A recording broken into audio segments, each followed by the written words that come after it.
The term Platonic love, I think everybody knows. We're not quite sure what it means, really. But generally, it seems to refer to an asexual love between people. Whether this is actually possible, where those two people might normally be or possibly be sexually involved with each other, is another question. Now, Plato himself did not coin the term Platonic love. As a colleague said to me, well, he wouldn't have, would he? But he was the first in Western literature to describe and analyse love in any great detail. In Greek, the word was eros, from which we obviously get the term erotic and so on. So Plato spent a lot of time analysing love in the Greek sense of the word, which has a heavy overtone of passion along with it. There is also in Greek another word for love, which is agape, which refers to the virtue of Christian love, and that Greek word you find in the New Testament and in cognate literature in the first few centuries. So there are two distinct ideas of love available coming to us from the culture of antiquity. So who did coin the term Platonic love? It was Ficino. Ficino was a Renaissance Platonist, Italian, who died in 1499. In letter 716, he uses the expression amor platonicus. So that's where it comes from. A state of union between souls, which means that there's only one soul existing in the souls of several friends, their unity being the result of Platonic love. So that's what Ficino thought Plato was saying about love. So Ficino is himself a Platonist, reinterpreting Plato, and every so-called Platonist says something slightly different. So because they're in the Plato school of thought does not mean that they're representing exactly what Plato said. There is continual evolution within intellectual traditions, even though people purport to belong to them. Is this kind of thing possible? How can we envisage it? We'll picture two people sitting together in front of Monet's water lilies in the Orangerie Museum in Paris. If you've ever done that and looked at it, you can sit there and you can watch it for hours. And you can find yourself drowning in that painting. It's so mesmerizing. So imagine yourself with a close friend and with whom you might have sexual relations, or you might have not, or you might not have, or you might have been thinking about it, or with whom you habitually go and admire paintings, and with whom you do nothing else. So it might be possible for two people to sit together and drown in ecstasy at the vision of that painting. I think it's quite possible myself. I've tried it. And the two people would be united in their delight and their experience of that painting, which is a very large one, as you probably know, and has a hypnotic effect. So it's that kind of experience that Ficino is referring to. Again, something outside oneself, and something outside both of you. But you do notice that Ficino talks about several friends as well. So an asexual love. Now, was he doing justice to Plato? Plato did envisage a highly passionate understanding of love itself, of eros, and said many different things about it. One of the passages from the Symposium, in which Plato discusses love, speaks as follows about it. Eros is portrayed as he. Love is portrayed as he in this dialogue. For those who don't know, the Symposium is the main dialogue in which Plato discusses the concept of love. Symposium means in Greek a drinking party, and the discussion and analysis was held over a long period of dining and wining, which ended in the early hours of the morning. All the speakers were by then fast asleep, having eaten and drunk too much, except for Socrates, who delivered the longest speech, and he, according to the dialogue, took himself off at dawn and walked off into the dawn while the others slept away. Each of them delivered their own speech, his speech about love, I should say. They're all quite different, but it seems that Plato's view is represented by Socrates. But Socrates himself claims to be quoting a priestess called Diotima, who is his oracle on the subject of love. So Socrates is reporting Diotima, a woman, and Plato is reporting Socrates.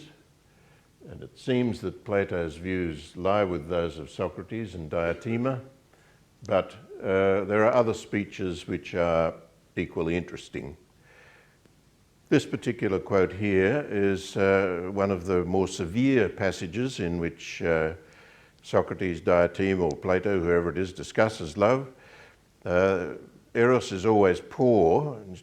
Eros himself is not beautiful, so love is not beautiful, even though we may confuse beauty with love. We may confuse the object of love with love itself, but love is a schemer, barefoot and homeless, a sort of ragamuffin that's been used to running the streets, knows how to survive with a hand-to-mouth existence, knows how to survive on the streets, and is full of tricks and schemes and stratagems, he goes on to say.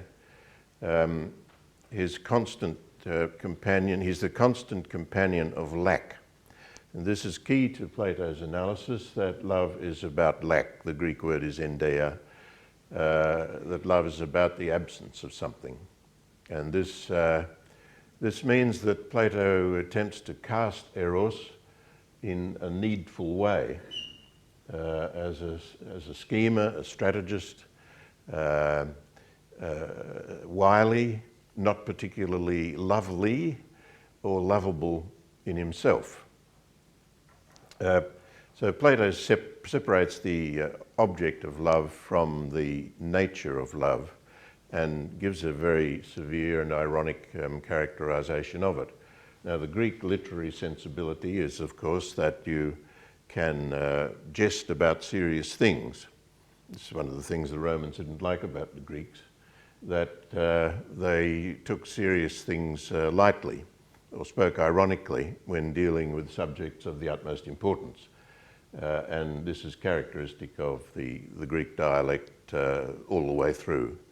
So somewhat like the French, the Greeks are capable of cynicism and irony while yet talking seriously about a matter of great importance.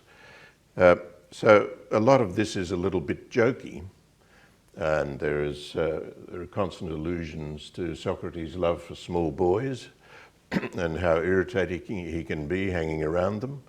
And then Socrates himself says it's terrible when you stop being in love with a boy, because the boy then expects you to be running after him and you're not anymore and you're over it. And it's like having a cold or an infection. You know, you behave that way when you've got the flu, but when you're over the flu, you stop behaving that way. And then the object of your love finds this all very confusing, because you're no longer terribly attentive and you're no longer bringing him presents and so on. So love passes like that, and the object of the love finds it very mysterious. So I'm of course referring to Socrates' love of small boys. He was married, but in ancient Athens, homosexual love of young boys was accepted as part of the life of the cultured gentleman, and it was considered to be a rite of passage for young boys. Again, that gave the Greeks a certain reputation in the ancient world. Lots of jokes by the Romans about this practice of the Greeks, but that was the culture. And if you read the dialogue, you might be confused about the fact that it seems to be mainly about homosexual love and the love of small boys. But of course, don't be distracted by that or our own culture and our own apprehensions of those things. Plato is talking about love generally. It's an analysis of passionate love, what it's about and where it leads. So, the object of love in the dialogue, love is not of the beautiful as you imagine, Socrates. What then is it? It's of procreating and giving birth in the beautiful. So the hypothesis that love is of the beautiful is explored. So Plato introduces the metaphor of the ocean, so that passionate love is like being swept into the vast ocean of the beautiful. One of the key phrases of the Symposium, which has gone into Western literature and is repeated over and over again. So right away you see a separation between the object of love and the lover, and a question about what the real object of love is. So it might appear that you are falling in love with another person, and you yourself might believe this to be the case, but Plato's initial suggestion is that it's not of the other person per se. Love has the objective of pursuing beauty. So it's through the other person. So the suggestion is really when you're looking into the eyes of your beloved, you're not really looking into their eyes, you're looking over their shoulder at something further on, which is the vast ocean of the beautiful. Now, some of you might have seen Clive James on television the other night, talking about his addiction to beauty, when the questioner asked him about his love life, and he chose to answer it by referring to a particular addiction to beauty in general terms. So whether or not he had Plato's Symposium in mind, I don't know, but he didn't talk about specific people. He talked about the generality of loving something beyond those people. So what is love of is the question raised by the real Plato. Is it of the beautiful? Is it focused simply on the other person and nothing else at all? Is it about some X which is mysterious and neither of the lovers understands really what it is? That's the question Plato is raising. So Plato is heavily influential on St. Augustine, and he writes the Confessions, and he says that he himself, in coming to Carthage in North Africa, which was a sort of city of the flesh pots, known to be a place of lust and so on, he says in coming to Carthage, he could see love going on everywhere. He said that he was in love with the idea of love. In other words, he wanted to love, but he couldn't manage it at that point. Now, Augustine, of course, is the author of the famous prayer. He became a Christian, converted to Christianity and so on, and was very erotically sensitive, as we can observe if we read his autobiography, and had relationships with women. He uttered the famous prayer, "O Lord, make me pure, but not yet." So he was happy to be pure in later life, when it's easier. But "O Lord, make me pure, not yet." Now that's a prayer that is used by central bankers quite often in relation to interest rates. Procreating is mentioned here in this quote from the Symposium. Plato then comes to the fact that after a while, two people sort of get bored with each other, though they're in love, and they want to create a third thing, which is a child. And their attention moves from each other to the production of something. And Plato asks whether that is maybe the key to what love is. Is that the X that is being pursued?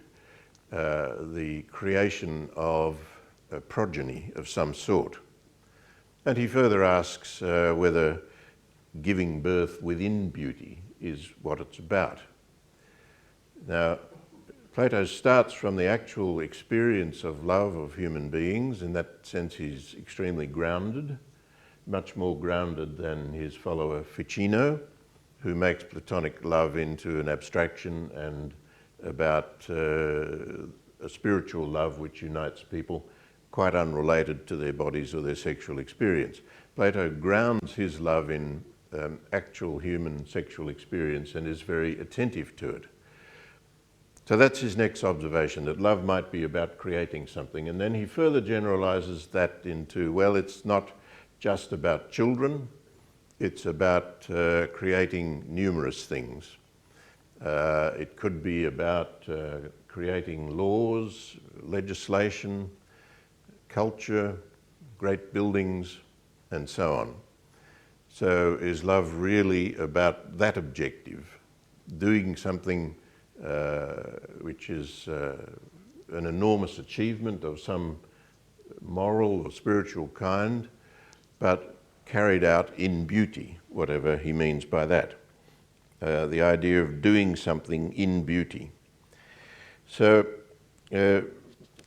Diotima asks what the cause of love is, as reported by Socrates, and love is said to be a characteristic of human experience based on loss. And loss is constantly replaced by some sort of refurbishment. We're constantly subject to loss or need or gaps. As Augustine understood it, when he came to Carthage, T.S. Eliot, the poet, picked up his words and rewrote them, saying, "Came I to Carthage, yearning, yearning, yearning, yearning." Augustine says he didn't know what the object of his yearning was, but he felt it. So that's another question that is put to us by the Platonic tradition. Is it possible to know, not to know, what the object of our desire is? I do prefer the word desire in some ways to translate eros, but if we can remember that love in the Greek term eros refers to the passionate, active side of love, then that's okay. But is it possible that we desire things and we simply do not know the object of our desire? So the Platonic vision of the human being is that the human being is characterized by lack, by continual loss, by need, and is constantly in a highly desiring state, erotic state, because of this. And this produces a compulsive tendency to want to fulfill this gap or need. So it's, again, to quote Augustine, desire is the gulf of the heart. Desire is the emptiness of the heart. So nothing about fulfillment or anything like that. It's about needs, gaps, wants, and the idea that we're driven by a succession of feelings of emptiness. So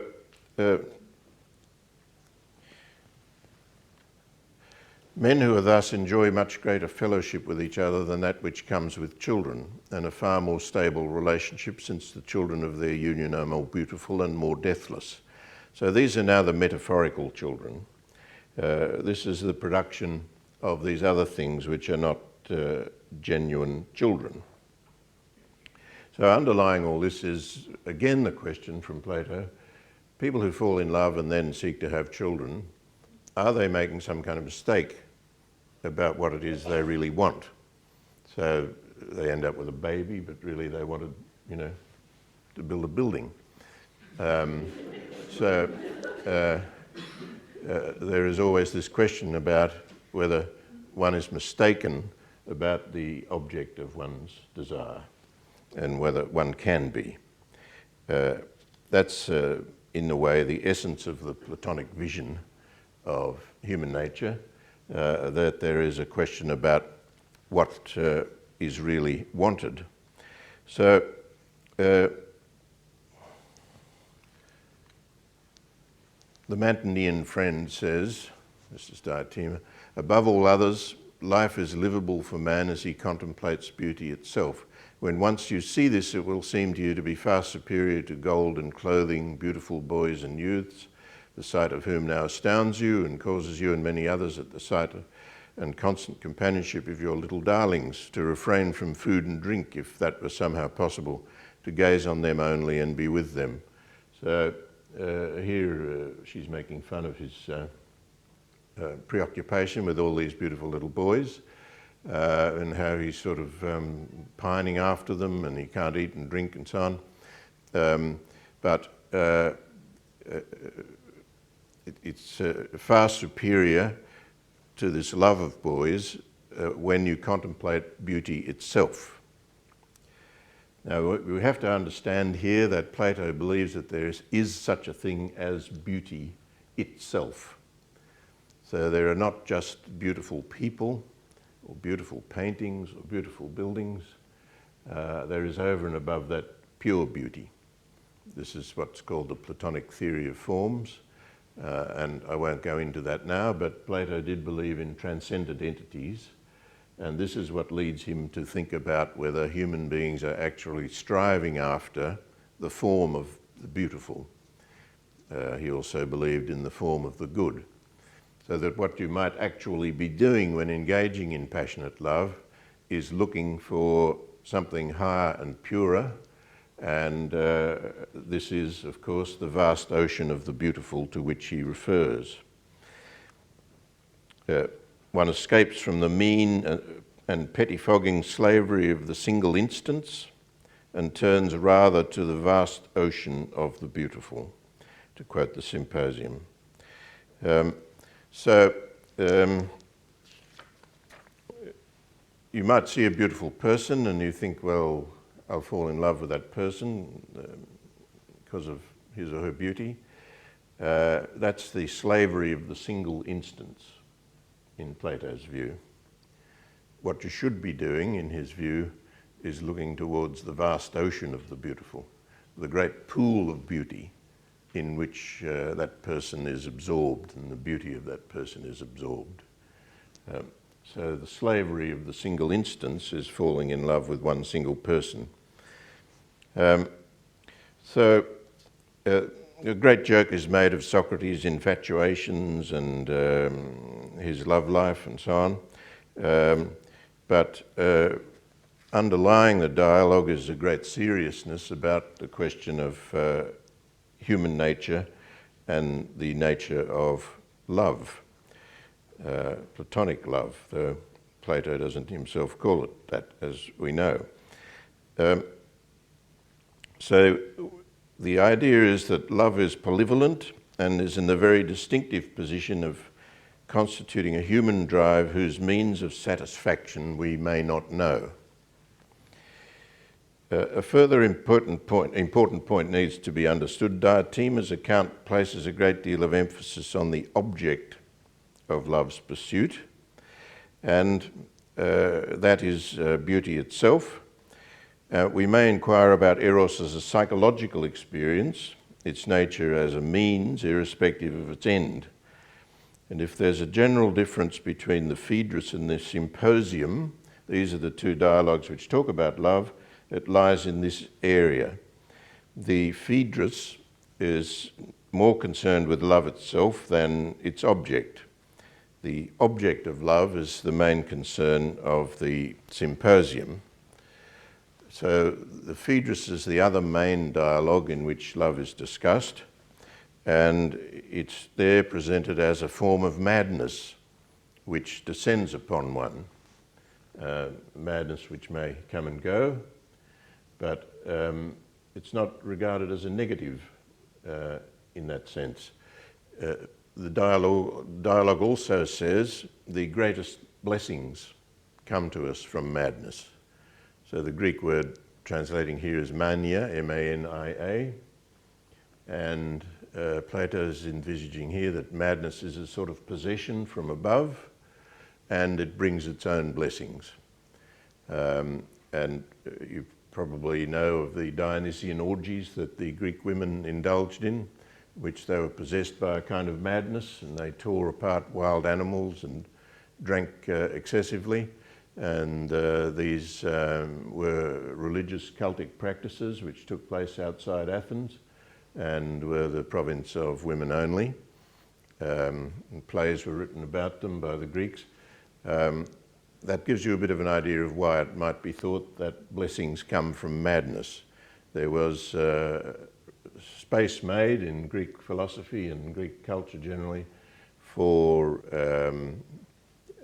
excessive behavior and seemed to provide a kind of safety valve for the society, and the cult of the irrational was quite well advanced.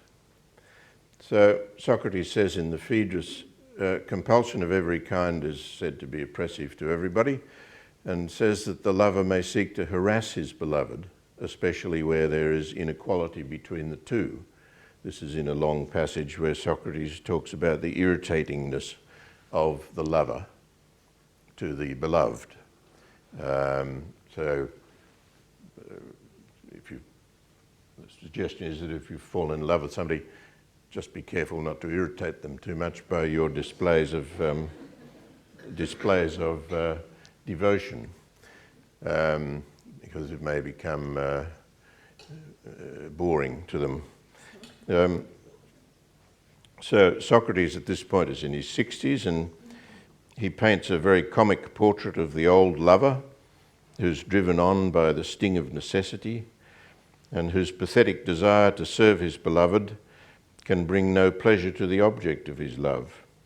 When he is in love, he's wearisome, unrestrained, harmful, disagreeable. He scatters lavish promises, but when love is gone, he becomes a different person, unbeknownst to his beloved, who imagines that he will keep past promises and will continue to do the favours which characterised his behaviour in the past. And the former lover is ashamed to admit that he has changed, but has no desire to be bound by his former rash promises. He becomes an emotional debtor.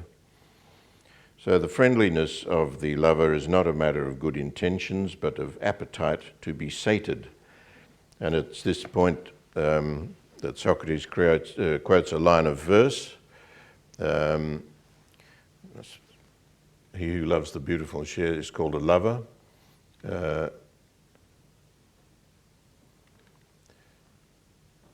I've lost that overhead. Just as the wolf adores the lamb, so does the lover care for his beloved. So Socrates compares love to the love felt by the wolf for the sheep that he's about to devour. So that is something of a negative characterization of love, but possibly a salutary reminder. So this is all a critique of Diotima's, the prophetess, her panegyric of love as recorded in the Symposium. And the Phaedrus account returns to a more conventional use of the word, and the Phaedrus looks a bit sceptically at what Diotima was saying through Socrates. We have in the Phaedrus the myth of the winged horses and the charioteer, and this is devoted to explicating the fourth kind of mania, the story of the soul taking wing, gazing upward and neglecting the things below. A very profoundly important piece of Western literature and highly influential. The soul taking wing, and in the Phaedrus we see the idea of the lover connected to the spiritual flight of the soul which takes wing and goes upward. So here we are getting quite close to Ficino. So you can see that Ficino is splicing together bits of Plato and coming up with an altered version. He who loves the beautiful and shares in this madness is called a lover. And so love is said to be a form of madness which transports one upwards spiritually. It's said to be a form of madness, but this is, of course, a good thing in this context. So the essence of this idea is that love is never about itself or the other person, but it's about something other. So that the question asked by Ficino, but also in the end by Plato himself, is what is the end of love? Let's use the Greek word telos. What is the end or purpose of love? What is the real goal of love? And the underlying assumption is that love is not an end in itself. Now, love is tricky because it involves two people, possibly more, but let's say two. And so it's immediately an experience of both that has to be taken into account, and the reciprocity of both. So there is already a kind of awkwardness about defining it there, because it's between two people. But the Platonic view is that it's never about what it appears to be about, or it's never about what it starts off being about. One other important passage in the Symposium, which was taken very seriously by Freud, is this, about the myth of the androgyne. Now, Plato has a speech put in the mouth of Aristophanes at the drunken dinner party that I was describing. Aristophanes was a playwright and he wrote comedies. So you'd expect Aristophanes' speech to be a bit funny. But as always, it's half serious, half jokey, half ironic, half tragic. All those things at once. And so Aristophanes, the comedian, tells this story. The original man was an androgyne, male, female in form as well as name, because androgyne in Greek means male, female. The androgyne was cut in half by Zeus because he was a bit naughty, and Zeus thought, well, I'll finish him off, so I'll cut him in half. So the androgyne is elaborately described. It has a lot of hands and legs so that it can roll over like a ball or like a clown at a circus, so continuously roll over. And I do find it a bit hard to envisage exactly what happened when it was cut in half myself. But obviously that's how one piece of the androgyne ended up with a penis and the other ended up with a vagina. That's part of the idea. But Aristophanes posits that love is the nostalgia for the completeness that we once enjoyed when we were the original androgynous being, when we were both male and female. And that the tragedy that has befallen us is Zeus, because of some original sin, you see there's got to be original sin somewhere, to explain things. The original sin of the androgyne was cut in half, and we have a kind of subconscious memory of this loss of our other identity, which drives us and motivates us. As I said, Freud picked this up, thought it was extremely important, and commented on it at length. And for Freud, this was the most important part of the dialogue, the Symposium. So it's a very interesting idea that there's a sense of loss of some identity that characterizes us, and this is what love really is, and that we spend our time trying to recover this lost identity through falling in love with people. So psychologists would have a word for that, I suppose, a displacement activity. So because you can't get back what you lost, you seek to replace it through other activities repetitiously over and over again. So, but the interesting idea there is that we lost half our sexuality, and that's what gives us this perpetual feeling of unease. So as you can see, it's a joke, but a very serious joke put in the mouth of a comedian. So Plato sees first in Western literature that sexual love might provide a key for the understanding of desire as a whole, and sees sex as a model for the understanding of the generalized lust for fulfillment which seizes mankind at different times. So the question of what it is that one wants in the deepest sense will surface again and again in the history of philosophy, but particularly in Hegel. So the idea that the demands we continually make of life may in fact conceal the real nature of our desire is one which has had great influence in the neo-Freudian thought of the 20th century. If you're familiar with Lacan, for example, the emphasis placed on lack, or manque in French, is very great in his philosophy, but there's nothing unique or new about it. It's a reworking of a traditional idea that goes back to Plato and goes into the Christian tradition. So for Lacan, lack is the driver of human activity and human experience, so that the absence of something is the driver. It's not that we have something that drives us, it's the fact that we have nothing within us, and it's this sense of emptiness that drives us. So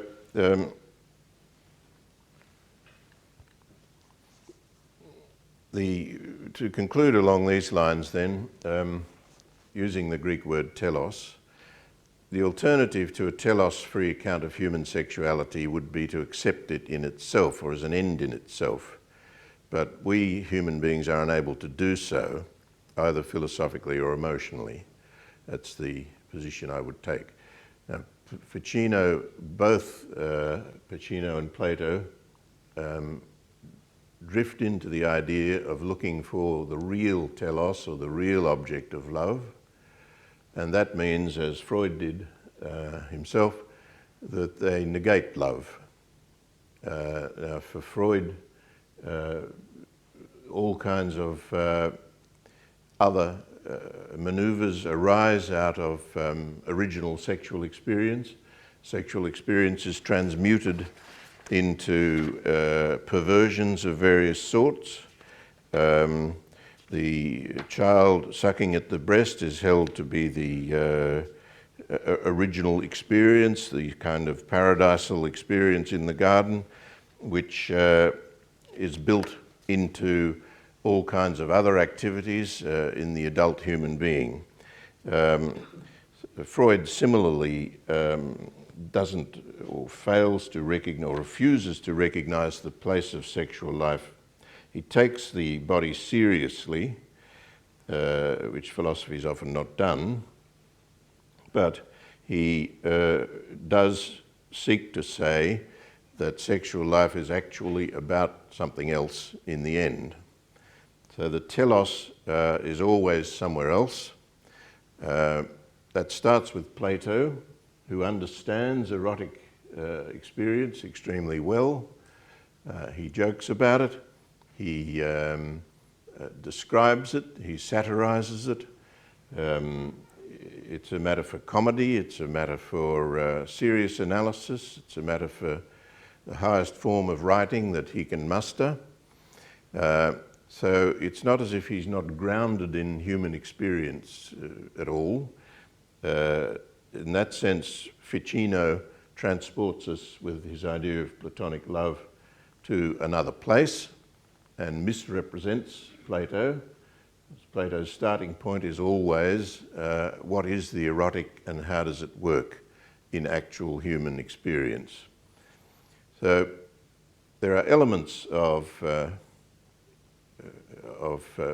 Ficino in Plato's account, but Ficino selects and rewrites, and in the end takes us in the same direction as Plato, Freud and others, the direction of negating human sexuality in order to explain it. So I'll leave it there and